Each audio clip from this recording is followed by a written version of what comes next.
So welcome everybody. My name is Bobbie Grubb. I'm from Pammel Creek Estates in La Crosse, Wisconsin. I'm the secretary on the board of directors, have been since interim and currently. We're welcome to the Common Ground meeting. What's going on in your community? And Pat's gonna also be facilitating. So Pat, if you want to go ahead and introduce yourself.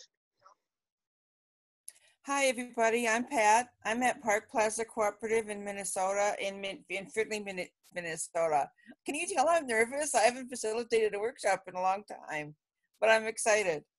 We're happy to have you all here today. So most of you should have gotten the agenda already. What we're going to do right now is kind of go around, have everybody introduce themselves, the name of their cooperative and where they're from, the position you hold on the board, and then just one word about how you're feeling at the moment. So let's start with Natividad.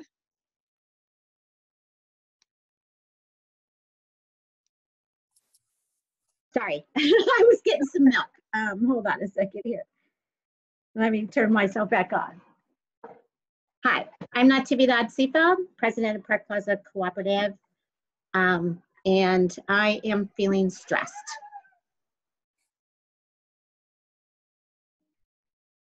Okay, Carlton.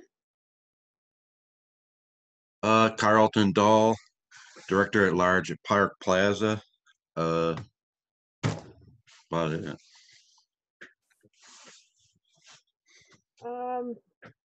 Peggy and Jerry. My name is Jerry, and I'm from Pammel Creek Estates. I'm the treasurer on the board, and this is my first conference, so I'm really excited about it. Thank you. Peggy Claflin, Pammel Creek Estates, on-site manager, and I'm here, no toe tag.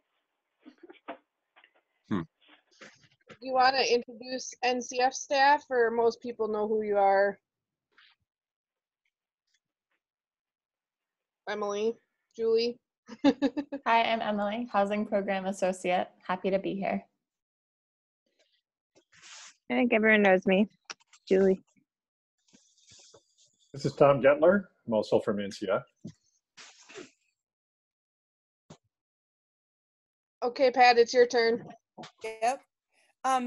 We wanted to have a few discussion guidelines for today. And again, welcome to everybody.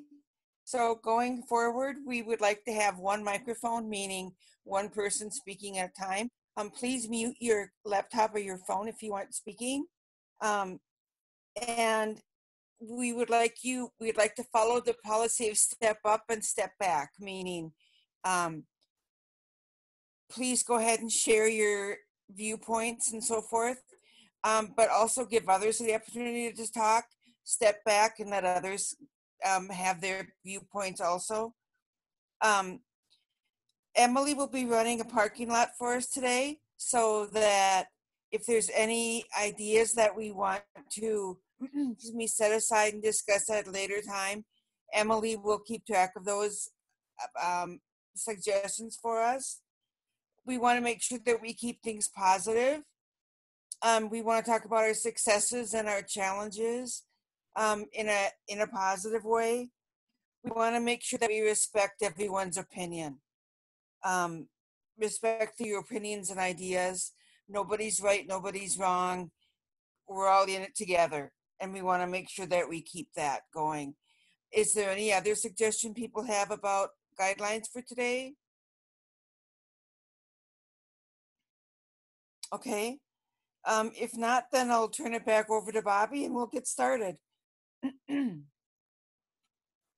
So our goal for this session is to share your ideas that you've had successes in your community.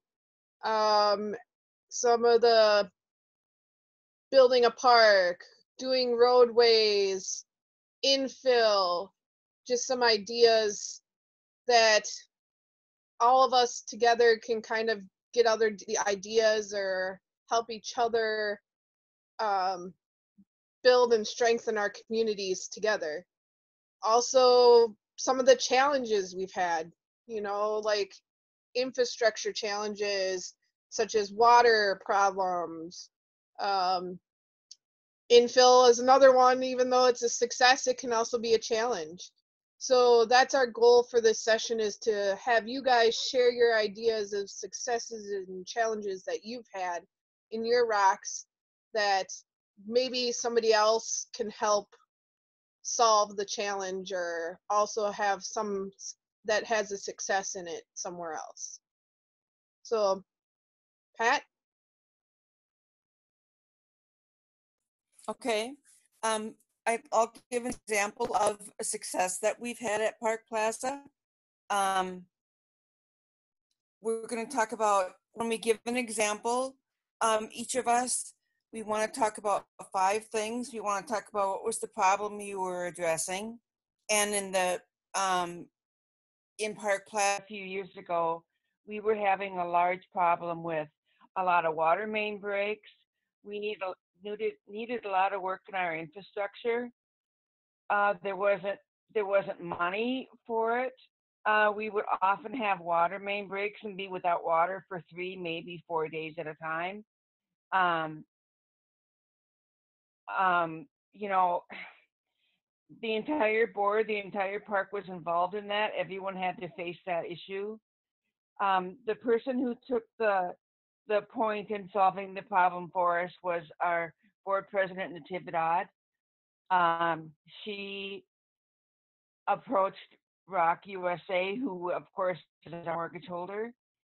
She told them about our problem, that we had reached the point that we were at a crisis. They had put a Band-Aid on everything that they could, but that the next time we had a water main break, it was going to be heavy duty. We had spent, I think at that point, it was maybe $30,000 a month putting Band-Aids on our water main issues and trying to fix breaks. So we just couldn't go any farther. It was a problem that was on our long range planning, but had definitely stepped into an emergency situation. Natividad took the point for us and contacted Rock USA, told them what was happening. We ended up having to refinance our mortgage so that they could add another $1 million or whatever it was onto it for us to take care of that work. Our technical advisor, Tori, helped us find the right vendor, the right contractor who would do the work for us, helped us facilitate the contracts. We had to re-sign all of our mortgage paperwork to add that money on. And it took a lot of communication among the park, among the cooperative, telling the people what days they would be affected, how they would be affected, where they should park. In the meantime, we had to find alternative ways. We had to bring in porta potties for people to distribute among the park. I mean, all the things that would be affected by not having water. And it was interesting to watch the vendor, the contractor. One morning I got up and was opening a window and some Venetian blinds in my kitchen just in time to see the scooper go by the window and scoop this big chunk of earth out of my front yard. It was a pretty big deal, but we're doing a lot better now. We have more fire hydrants in our community. We really didn't have any in the community. We had one outside that the fire department would have to hook up to and be able to fight a fire in our community. Now we have fire hydrants. We have better water pressure. The water mains were all replaced. We realized that they were only half of the capacity that was the city code at that time. None of that work had been done since we became a co-op back in the 60s, or since our park opened back in the 60s. We became a co-op about 10 years ago. So then I'm just looking at what the problems we were facing. How was it solved? Who took the point? How did we go about solving the problem? How did it turn out? Did achieve our goal? I can't think of much that went wrong in that situation, except that one night I was scheduled to work at Home Depot until midnight. I had to take a heavy-duty flashlight to work with me because I had to make sure I could see to walk back from my house to where I was parking on another street to my house and see where could I walk in the cooperative. There was some digging, but every night they would fix it so that it was a flat dirt surface. But it was interesting to come home at midnight and not have any lights and have to tell where was my house from here and where was it safe to walk. And if that's all that I had to deal with personally, it was a great success. And we're all a lot happier now. So thank you, Natividad, for taking that on. We couldn't have done it without you. Who else has something to share? Peggy, can you talk about a problem in Pammel Creek? It's hard to begin. Which one do we want to do it? We just, I think our biggest one was the road. We had all of our roads. They are now finished, repaved. Once we got hooked onto the water, they tore up the roads for it. So we just finished putting in $100,000 worth of new roads. So it's made the park look really, really great. We worked hard with that. We just finished up the front entrance with Shane, the president of the board, doing all of the tear up work on it. So he saved us a huge amount of money doing that. And I think that's one of the things that Pammel Creek subscribes to, is that as much as possible, we do all of our work, prep work, whatever we can do to save money.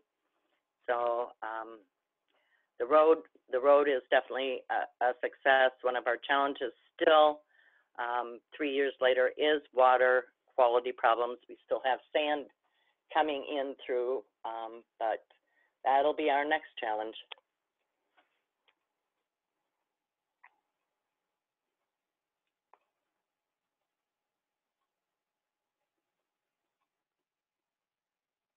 Who would like to go next? Carlton, Natividad? Have Carlton go next.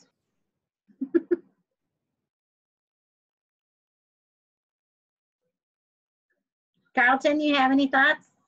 Let me see, thoughts about infrastructure and everything that's been done around here. Well, I don't know, you've done a wonderful job here. You would know more about anything than me, but I could say like things that we had done when we put in a sewer system helped out a lot. I used to laugh watching the dog across the street swimming across the water. When people would drive by, I thought about, should I put up no wake signs? But luckily it was all fixed up, and for me being handicapped, I thought it would be a lot harder for me to get around, but actually they made it easier for me to get to my place and back, even with the big hole in the street like they had putting in the sewers. And I just thought I'd bring that up. I thought that was kind of a cool experience. It's up to you, Natividad. Oh my goodness sakes. Well, I don't do this alone, just so everybody knows. I might be the point person, but I also have a lot of people behind me.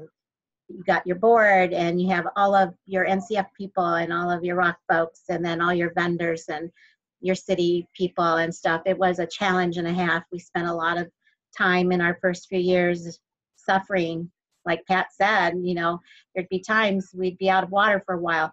Until you learned your vendors who could get here and do it in an hour, that took some time. You know, those were our challenges, finding some good vendors. We didn't have any information when we took over other than phone numbers. We didn't know who was good or bad, and we struggled with that a little bit and found some bad ones and found some great ones. So that's always a challenge, is learning how to get good vendors in case you guys are getting ready to do infrastructure or anything else for that matter.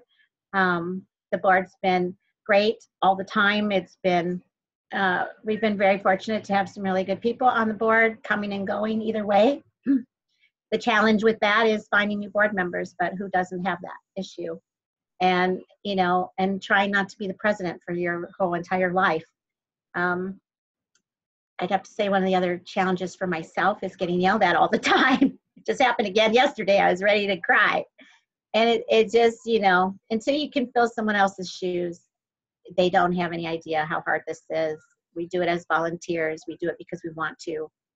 I don't know of any communities that have actually appointed anybody. So if you've done that, that would be great to hear about, because that's going to be our next step, is to try and appoint some folks and see how that pans out. Our pluses are many here. We've been very fortunate. We have a lot of great help with the government and our city folks. We're getting ready to move a house in. After struggling a little teeny bit with the broker, we got all the information we needed yesterday to legally move a house in from our broker. So all the permits, all the plans drawn, everything you could imagine came through because of the knowledge from someone else that helped us become a better board to know how to allow a house to move in here. So with that knowledge, we are going to hopefully have 3 houses in here before winter flies. So the water mains are on their way, and the water lines and meters, they're being built right now, and they should be here next week. 11/29 will be our first house in. The family's super excited. I'll let everybody know what day that is. You can come over and take pictures. But there's just been a lot of, I would have to say, I'm going to cry, because there's been so many pluses in becoming a community than what we were before, especially, it doesn't apply to everybody, but being a gay person in a community is a struggle, like beyond belief. The landlord was not nice to me for many years. I've lived here, it'll be 22 years this November. So diversity is a big struggle sometimes amongst communities, learning how to be able to live with each other and know each other's backgrounds and diversities.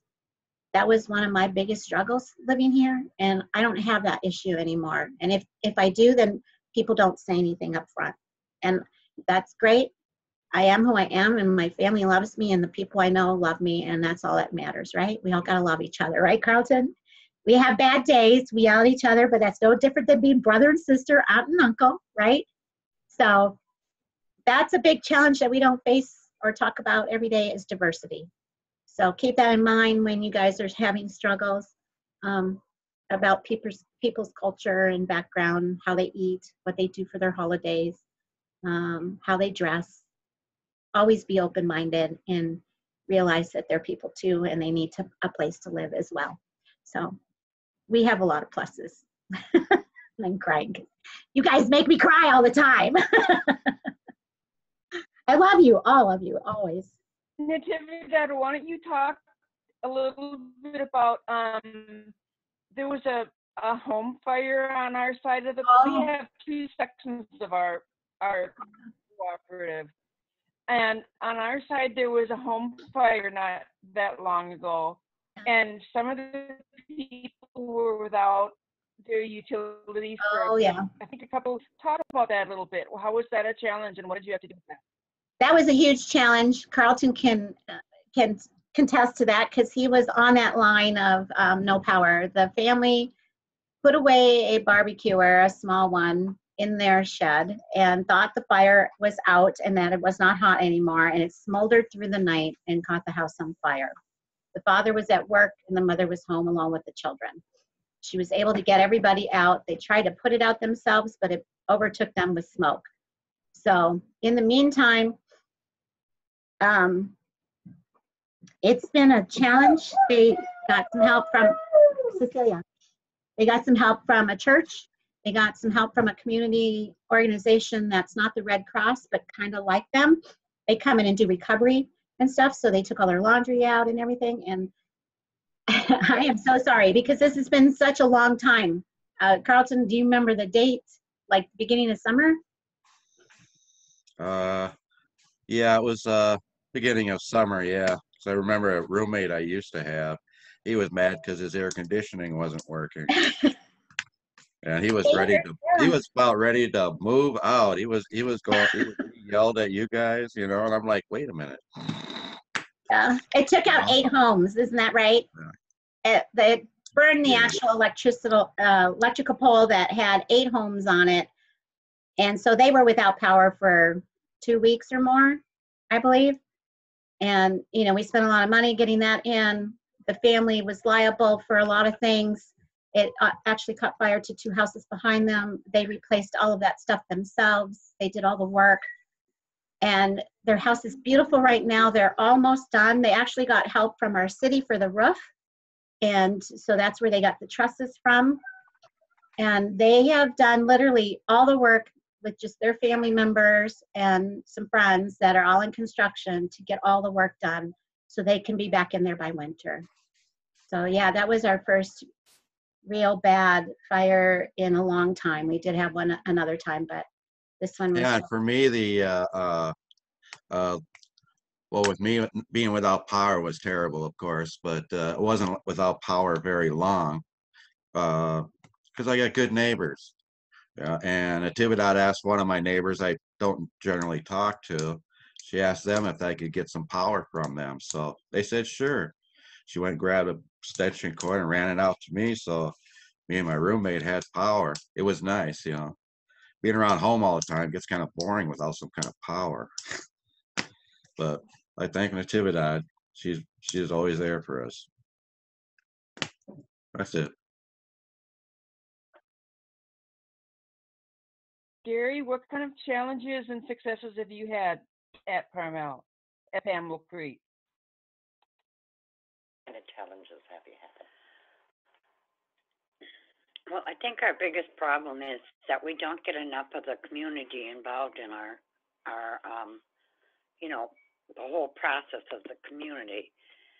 And I think that is our biggest problem. When it comes time to help the park, you know, improve itself, it just seems like nobody wants to help here. And we're really working on it, but you know, we're just not getting any answers.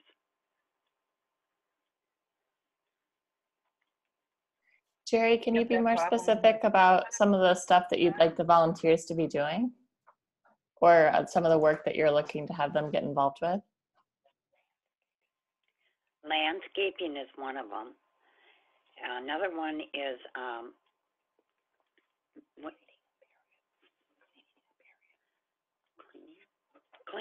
cleaning. You know, the trailers that our people have left, and those are big problems. I have helped as much as I could, but I have a lot of back issues, and it's really hard for me to keep going on doing this. So if we could get more people involved, the cleaning of roads on the personal lots is another problem. You know, nobody seems to want to sweep or clean out the leaves and twigs and stuff like that. I think those are about my main issues.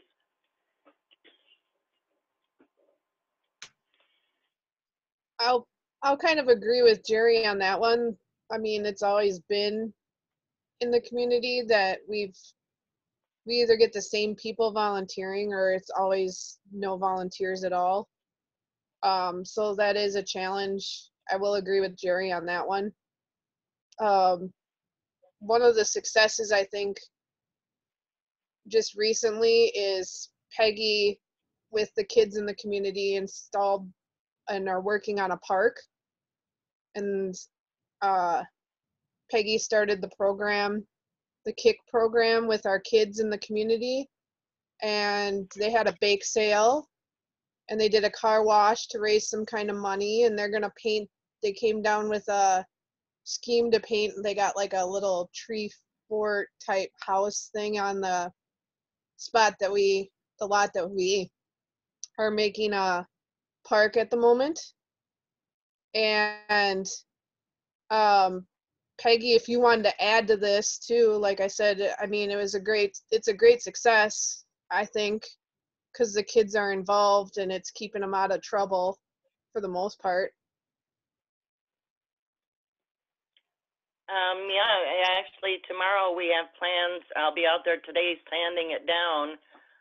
It's a tree fort that was donated to the park. Shane and Kelly and Addie, his daughter, they've donated it to the park. It's quite a big, thing. It's got a slide and some swings on it and a rock climbing board on it. So today I'll be out sanding. Shane power washed it a week ago, and then tomorrow we're going to have the kids and I and Amber. We're actually going to be painting it.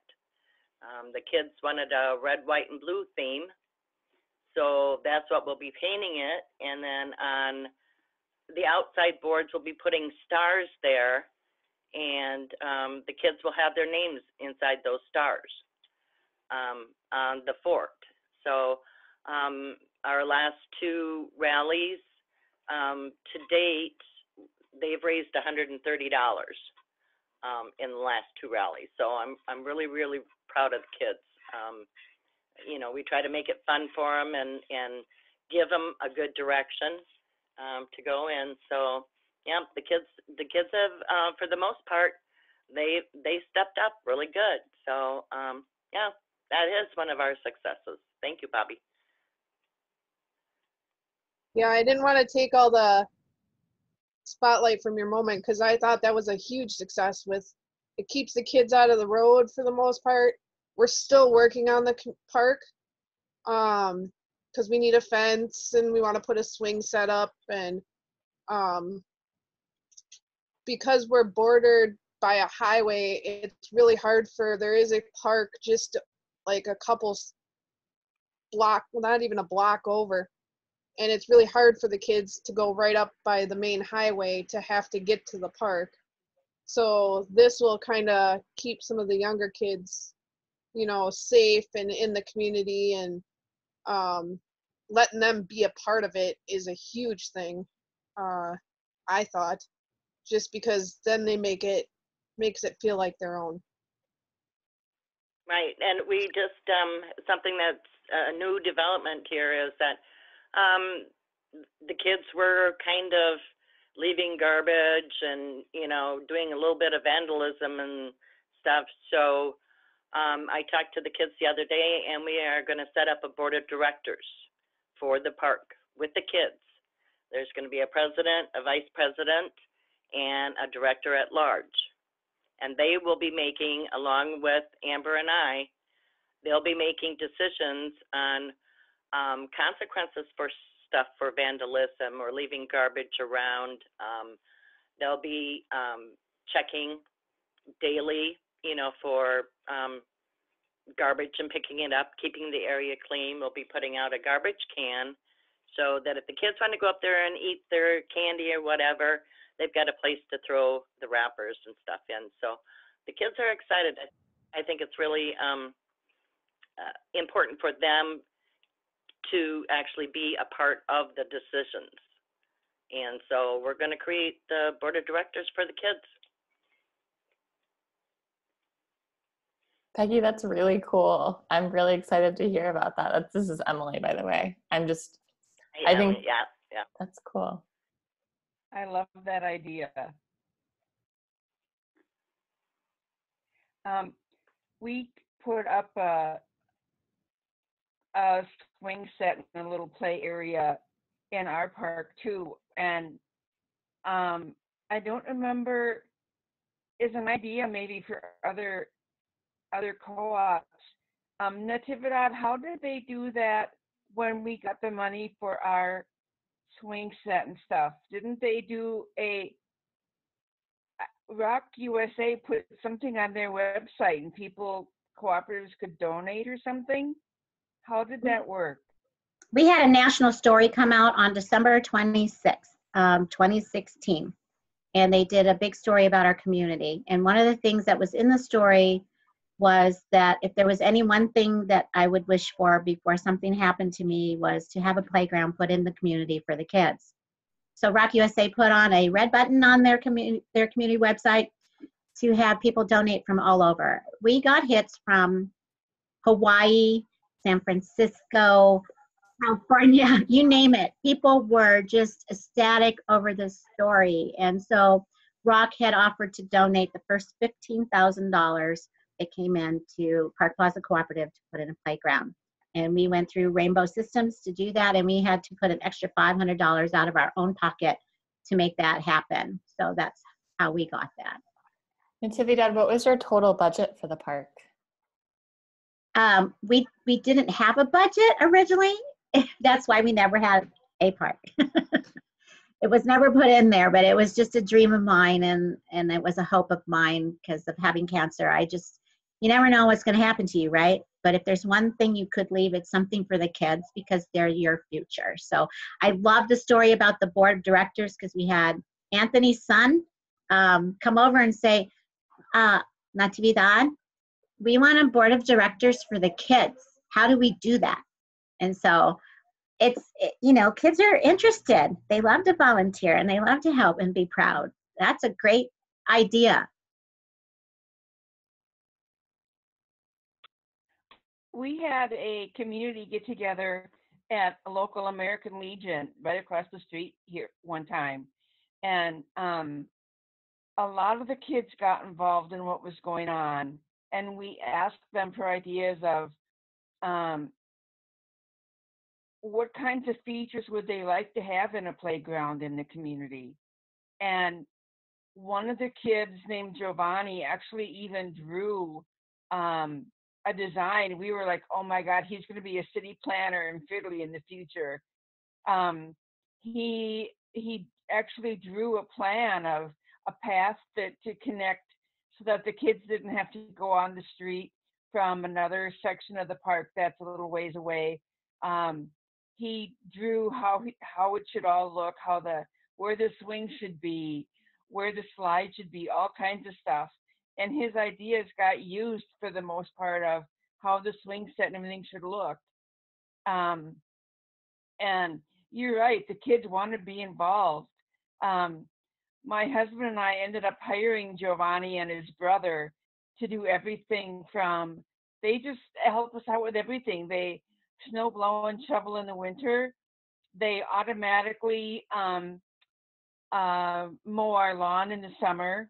He helps me with my garden in the summer sometimes. I have to contact him now soon before frost comes to mow down my wildflower garden so that I'll be ready for next spring and everything. And his parents take part in it all.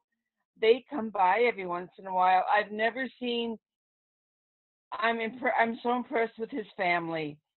His parents come by after he's been through shoveling and everything. They come by and see what kind of job he did, or after he's picked up branches in my yard, they come by and see what kind of job he did. And I try to pay him as well as I can because he's really thorough. And he's a sophomore in high school now, sophomore or junior. So I've been talking to him about making sure he trains in his little brother because I'm going to need more help when his family's done. When he's finished, I need his little brother Edwin to come in, step in for him and take over the family business. And it's important to involve the kids. They want to be involved. They're the people who are going to be moving in the future and be the homeowners in the future. So that's a big deal. And they like to have their voice heard. I love the idea of a board for them. I think that's great. More power to you. Pat, you'll be happy to know that he is now driving legally. He took driving classes and he does have a driver's license now. Well, he's so resourceful. He ended up saving, gosh, we had a bad winter here a few years ago. and he made a fortune off of us. Um, but for all the snow removal, he saved a lot of the money, and he bought a small snowblower Yeah. and a pair of boots to work in and everything. And I remember asking him if he was going to buy, are you saving for a car or something? And Yeah. he held up, yeah, I am, but I also bought a pair of boots with the last money you gave me. Just an amazing kid. More power to him. I love that family. They're great. So what Pat, if he did. anybody else? Oh, go ahead. He did. We did get approved to do the sidewalk between the two communities with Friendly Chevrolet, by the way. It's just a matter of money and time when we're going to be able to do that. So. Is there anybody else that has anything to add? More challenges, more successes?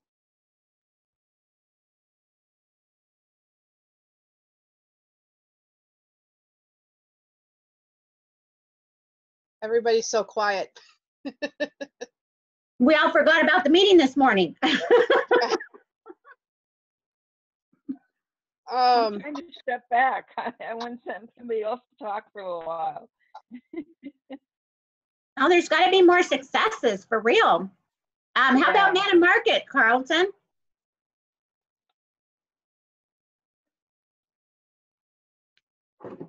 Well, I don't do Man and Market anymore. I just do that other place that delivers the food to me. Oh yeah, that's also another thing that's available. Seika is available for elders. Mm-hmm. Yeah, they brought me 2 boxes, and they brought it right in my place, put it on my counter for me, so I didn't have to do anything. They're pretty good. I forget the name of that place. It's called Seika. They're a local food bank right over in Columbia Heights. And we That's right. still continue to do Man and Market. It's just off-site now. We will be bringing that back once the pandemic is over, and then you will be able to shop for yourself at that time. You do Man at Market right in your community, right, Natividad? Like I've seen some of your Facebook posts. Used to. That's right in your community, like you do a food, like almost like a food pantry right in your community. We had it done in the shelter. The shelter we had built, we had the people coming there for Man and Market, but because of the virus and all that, we shut down the shelter. We're not using it for anything right now. You see what that? Yep, that's right. It's shut down for the whole year, and now it's just you could walk to the church, but it's just up the street, probably a half a mile, and they're using a big church right now for everyone to go there. So it's statewide that you can attend there. It's 3 or 4 days a week. You can go once a week and get food, and they give you 4 to 5 boxes of food. It's a large amount of food, so. And they're going to continue to do that until further notice. Maybe we could spend some time talking. Oh, sorry, Pat. I was going to say, spend some time talking about what? So there's 2 communities here represented. We've got Park Plaza and we've got Pammel Creek. So I was wondering if each community wanted to present on one challenge they're currently working on, and maybe try to source some new ideas from the other community and vice versa. Like for Pammel Creek, I do the TA for Pammel Creek. So one idea I had was, I know that you've talked about the dog policy that you've been working on, or if there's another issue that you might want to bring up, that maybe you could source some information from Park Plaza, and then Park Plaza, if y'all have something that you're currently trying to figure out, and see if Pammel Creek had some ideas. I'd like to hear about the dog policy. Where are you located, Bobbie? We're in La Crosse, Wisconsin. So yeah, totally different rules. Yeah, but tell us. Peggy actually brought the idea up. So Peggy, if you want to kind of explain what your ideas were for the dog policy. Number 1 would be to stop being the dog catcher or dog nagger or whatever it is. We've had a lot of challenges with people bringing in dogs, and it's just kind of almost overloaded us with dogs. So we had one here who brought in a male and a female and started breeding them. And it's just, so I asked the residents to give us pet and vet records to make sure that they were all licensed and up to date with shots. Keeping dogs on a leash. We were having some running around, and putting a cap on how many dogs would be in the park. Right now, we're back up to around 30. And the last one, the newest addition is a 4-month-old Great Dane. We don't have any breed or size or anything limits on that. The only, you know, if they're aggressive, then we have a problem with that. But you know, getting it to the point where we have almost as many dogs as we have homes, and animals, feces in the road, not being picked up after or in the yards. It was something that we really need to work on. I don't want to, and this is me personally, I don't want to have to spend a lot of time going after people in town, pick up their dog poop, or you know, put the dog back on the leash. It's just something that I feel, you know, it's a common sense thing. So we had to, you know, I brought it up to see, you know, what we could do about this. So it's still an ongoing thing, but it's just having to constantly, you know, tell people to do something. If you're home and you let your dog out, you're there to pick up after it. You should be anyway. So that's been a challenge for me personally. And I brought it to the board to see. And it's something that's been tabled right now, but it's something that's got to be addressed. We can currently have a 2 pet per household limit. So that's in our community rules. And it's just really hard for some of us that if we do, because one thing Peggy brought up was setting a limit in the community of 25 dogs or whatever. It's just really hard because, like, I have cats. If my cat or a couple of cats passed, we wanted to get a dog.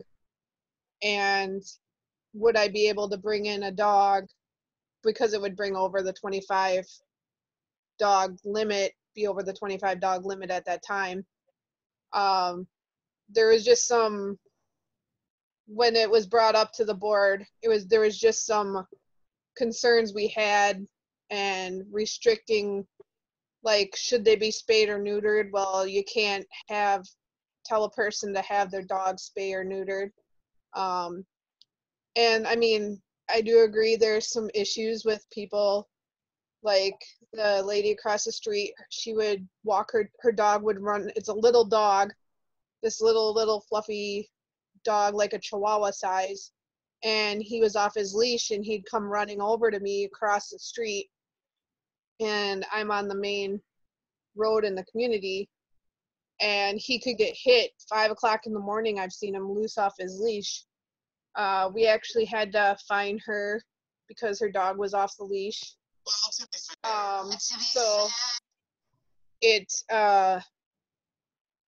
just coming up with rules and restrictions or guidelines for people in the community that they're going to follow for the dogs. My neighbor's dog, he tears up my yard. He's dug a hole in it, and that's another issue. So kind of finding out, letting me as a board member hear what you guys kind of have for your pet policies and how people maintain their yards, because I will admit too, like Peggy said, a lot of people don't clean up after their pets either. We have the same challenges you do. You know, we have community rules. No one follows them. How did that go when you actually fined the person for having their dog off leash? She wasn't happy, but she paid it. Okay. Pat, I don't remember if it's in our community rules. I can pull it up and look, but if there is a fine applied, we need to start doing that. Our biggest problem right now is defiancy. Is that the right word you want to say? I think that's the right word. I had a resident who actually purchased a dog from I don't remember if it was Russia or China, and it was one of the dogs that was going for meat, and so she was able to purchase it and fly it here. It's the second dog that she's had, and it gets off leash every once in a great while, and then she has to chase it for hours. Or if she walks it on the leash, she goes to all the residents' front boulevards and lets it pee and poop in my garden area where I put flowers, or goes behind our office and allows them to poop and pee back there. I happened to just mow and was getting ready to water when she came over and was going to walk behind the building. And I said, please don't walk behind there with your dog. It's not a place to go potty.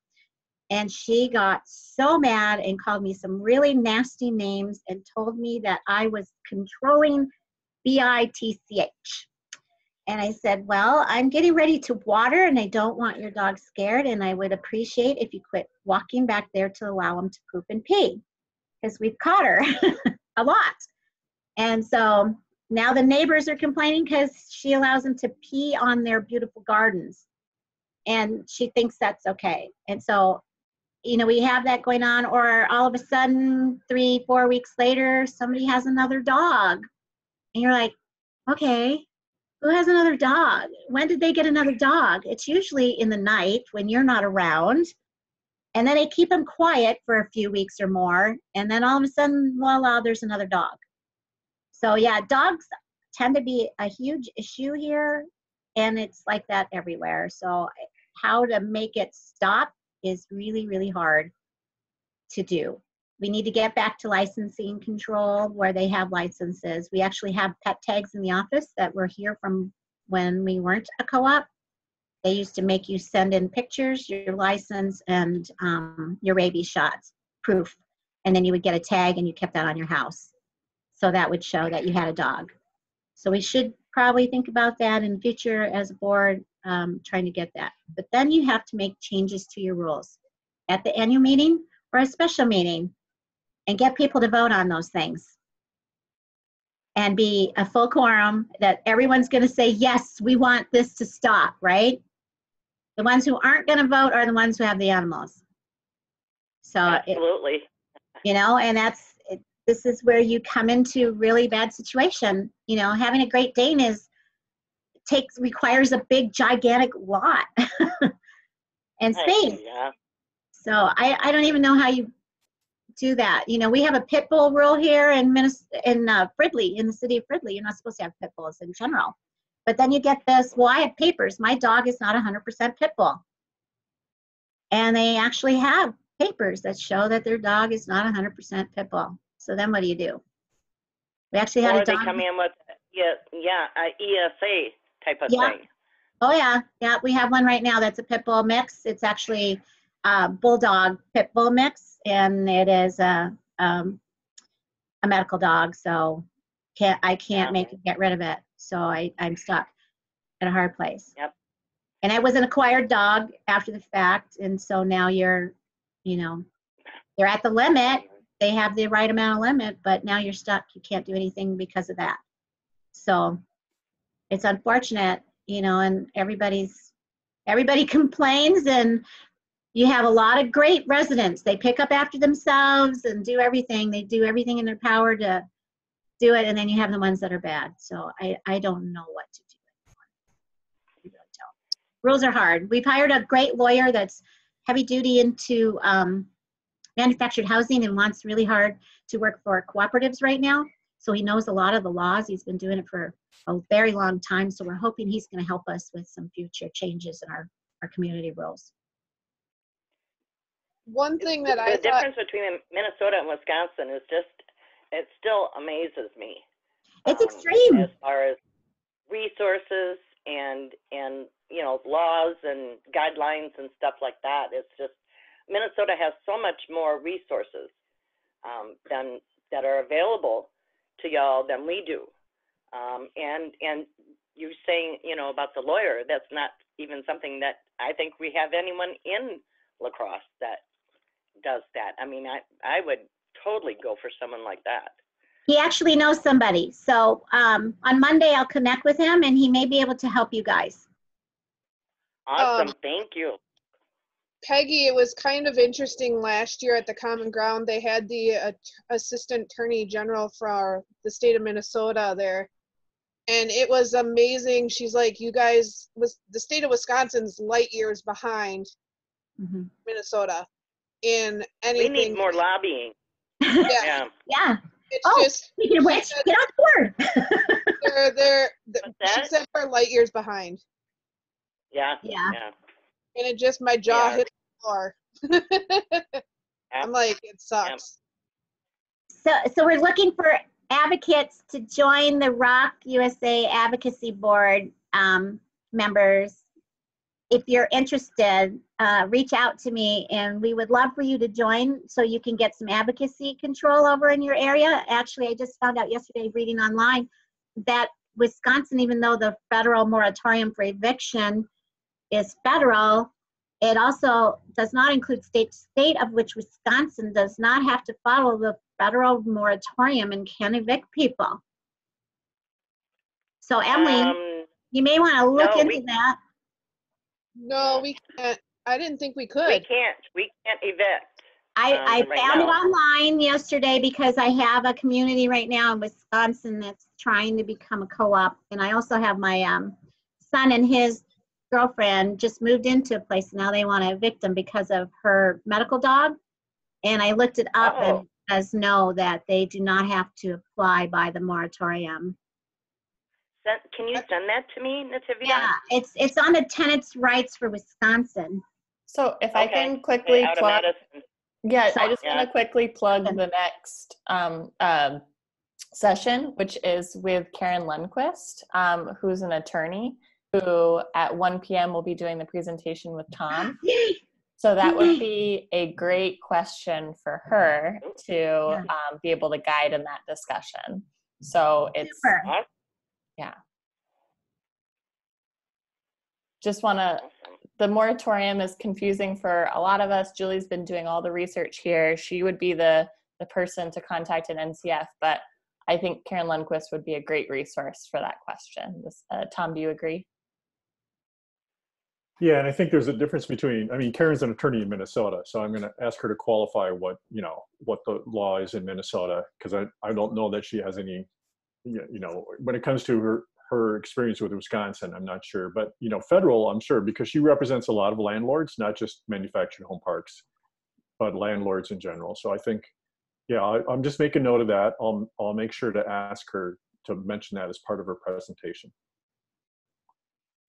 Yeah, and in Wisconsin, this is Julie. I think I had put in the cooperator or else in an email to everyone that they are doing evictions in Wisconsin. So it's a completely different set of rules. Yeah, we can do. The courts are open. We can do the evictions. We can do the evictions if it's other than rent being owed. So we have one that we're actually going to be going to court to next month, who made death threats against me and did some vandalizing. We had tried to evict them before that, and she got a hold of this piece of paper, which is a legal document, saying that she could not be evicted because of back lot rent. So we are taking her to court for being a menace to the park. She actually stabbed her boyfriend, and he made the death threats to me. So, but as far as evicting them for rent, we can't do that. At least that's what the paper she gave me said. Yeah, it's on the tenants' rights And then there's a list of every single state, and there's actually two columns, and one column states whether your state can evict or not. It'll say yes or no, and Wisconsin says, I can't remember what Wisconsin says on there, because we're trying to make sure that my son doesn't get evicted, and also some Okay. residents in other Yeah, communities. I'm familiar with that website, so I can check that out. But you know, like I said, we just got the paper from her last week that she had signed, saying that because she was behind in rent, we couldn't evict her, and that's why we had to go the other route. The thing with that though too, Natividad, is she's actually, we have some homes in our community that are landlord owned. They were grandfathered in when we purchased, and she's under one of the landlords that owns the property. So that's probably why. That's where she got it. Yep. We need Wisconsin lawyer help. Seriously, it's terrible. Sign me up, Natividad. I'll ask him on Monday, because he said he might be able to contact someone close to for you guys in La Crosse. Okay, great. You guys, I'm wondering, I have an idea. Would you guys be interested in meeting, say, monthly by this kind of route to talk about some of these issues and share ideas? We're coming up on an hour here. Our time is almost up, but we're having good discussion and sharing information. What do you guys think? You know, I sent an email. I thought I had sent it to Natividad, but I think I sent it back to myself and Emily. I did the same thing. Okay. Oh, good. Lovely. I'm not the only idiot. Asking her I asked Emily if we could all get together, the co-ops here, exchange phone numbers, emails, whatever, and set up a networking thing to do once a month. You know, just the co-op leaders, the boards and on-site managers and whoever else wanted to join on a monthly basis. You know, just to keep in touch with everyone and see where we're all at that time, and you know, basically what we're doing today on a monthly basis. I like that idea. Yeah, Me too. I'm pretty sure I sent it back to myself, so it didn't work. Sorry, Natividad. No, that's okay. I did the same thing, and I'm like, well, did that go through? And then I looked and I sent it to myself. I'm like, oh, duh. Yep, oh, well. Yep, I had to go back and say send. Okay, yep. Well, okay, I'll get around to that one. We also have a national call that you guys can jump in once a month if you're ever interested in doing that. Right now, there's about 10 or so people 10 to 13 people that were doing it, and they actually put a hold on it for a little while because they weren't getting enough people. But that's really cool to hear nationally what co-op leaders are doing, or what kind of problems they're having, how are they solving them, because it's just, you know, outside of the realm. So if you're interested in doing that too, that's available once a month. And getting on the advocacy board call, that's really fun. And I think there's one other one that you could get on, and that's all national stuff. If you could send me the information, I mean, you know, I'm willing to do it, and I'm sure that we can get others from the park here too. Sure. I'll get the information from Kim and get that over to you. Thanks. Peggy, was that Peggy or was that Jerry? Peggy, right? Peggy, yep. Peggy, would you be willing to get that information? Maybe we could give it all to Emily or something, and would you be willing to maybe coordinate something like that every month, or Sure. share something like that? Okay. You bet. I will. Okay. I'll make sure to get the information to Peggy and then Peggy, we can work together about getting an email out to everyone. Is there anyone else that Okay. wants to do that with Peggy? Jerry does. Great. Okay, you're I both do. signed up Excellent. then. That's easy. This is Dang. to be helpful Emily, with you come guys. over to my house and doing all that stuff. So you found this session I'm out pretty of helpful wine. then. Oh, I'll bring the Okay. wine, Peggy, don't worry. Once this pandemic subsides, I'll bring it. alrighty. Everybody bring your BYOB. Okay. Well, thanks so much to everyone for joining us today. I had a great time. I hope it was helpful to the rest of you too. I'm glad we can continue to get to know each other monthly like that. So thank you, Peggy and Jerry. That's great. Anybody else have any closing comments they want to make? I'll just say something. Thanks for everybody. It was very interesting. It was a good discussion, and it was kind of nice to be able to do something like this, and it'll be nice to see everybody monthly. I kind of miss not having the whole actual common ground because, like Nativity Lad said, I miss giving her a hug or seeing everybody. So I miss that so much, seeing everybody and hugging and having a good lunch conversation. And you're always the best food. yeah, thanks NCF for that. It is hard to be so far away from everybody. I think that's one of the biggest struggles right now mentally. We were just talking about this at my job. I'm just going to throw this in there.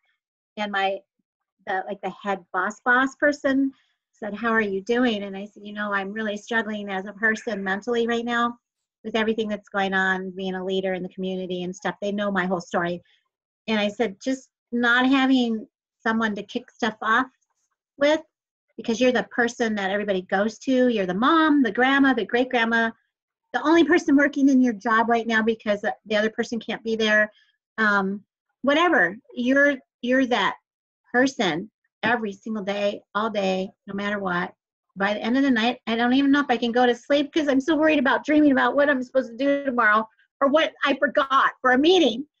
And I would just like to have time where we could just be friends and chit chat, talk about, plus and minuses with the co-op and not be negative. And there's so much negativity happening right now because people are sparking with fire about everything and bouncing it off you because you're the president or you because you're the only person that's there.